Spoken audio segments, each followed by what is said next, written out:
It would be a mistake to look at water as a standalone issue.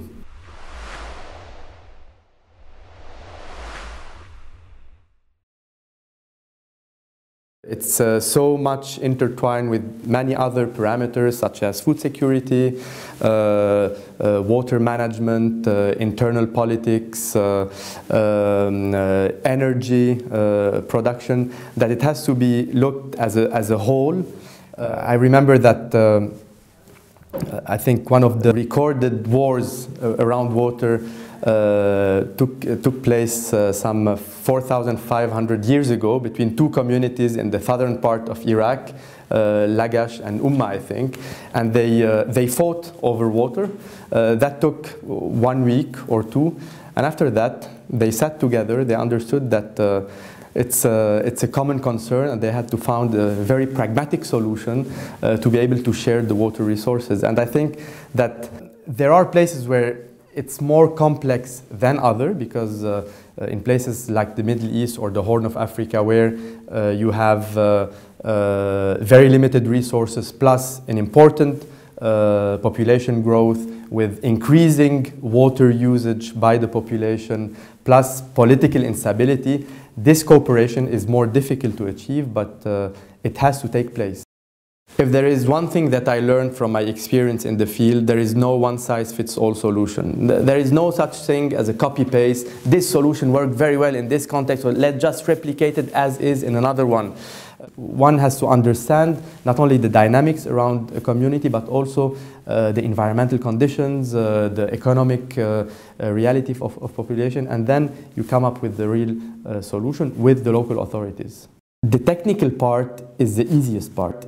The big challenge is to understand the community, is to understand the dynamics. In Darfur, you cannot just decide to dig a borehole, hand-dug well, a borehole, without thinking of what are those implications for the dynamic of the two communities. Will it ease tensions existing, or will it exacerbate tensions? And here comes into play the neutral and impartial role of the ICRC as an organization, which puts in the front the needs of the residents, regardless on which side they are, and regardless of their ethnicity and other aspects. Situations vary and are very different. If you look today to our top 10 operations in terms of budget, for instance, well, we have been present in these countries for 1 decade, 2 decades, 3 decades. So it's not something that starts out of the blue. We are present here, and there are different dynamics, and we have been present in Somalia for years, for decades. We are still here. So it's not something that you have to start from scratch, because we have a presence, we have a delegation, we have colleagues working there, we have the knowledge of certain elements, among which information about the water system, how it works, how it is operated.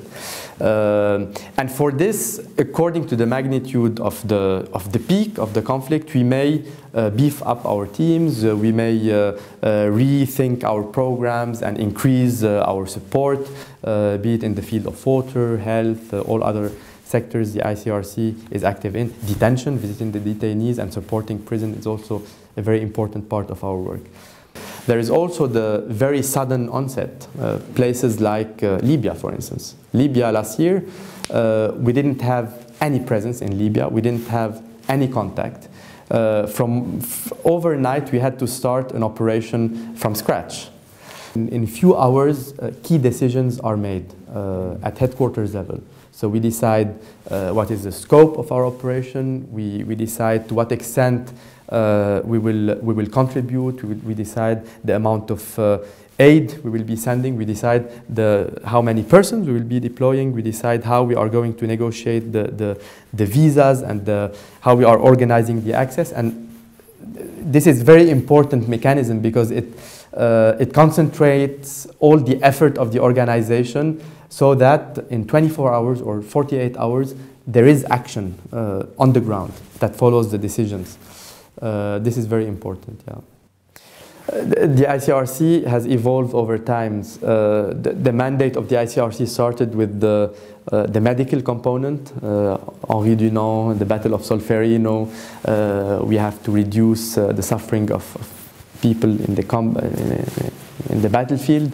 But then, because the ICRC has an approach of putting the person at the center, we had to look to all the needs of the person in situation of armed conflict. And departing from this point, we had to develop also our palette of services that we provide to the population. For instance, water is something relatively new, 25 years ago only. Before, water was not considered as part of the ICRC activities. More recently, we have to develop also the competency of forensic science. In big disaster or conflict, the issue of the missing is a very acute humanitarian problem.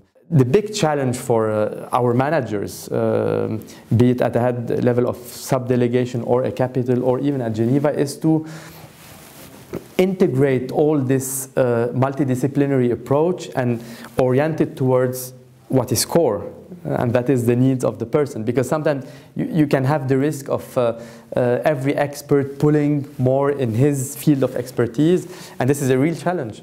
And it is what we expect first and foremost from our managers, whether in the field or in Geneva, to keep the target and to let people work together in complementarity rather than in competition. And this takes a lot of energy, I can tell you.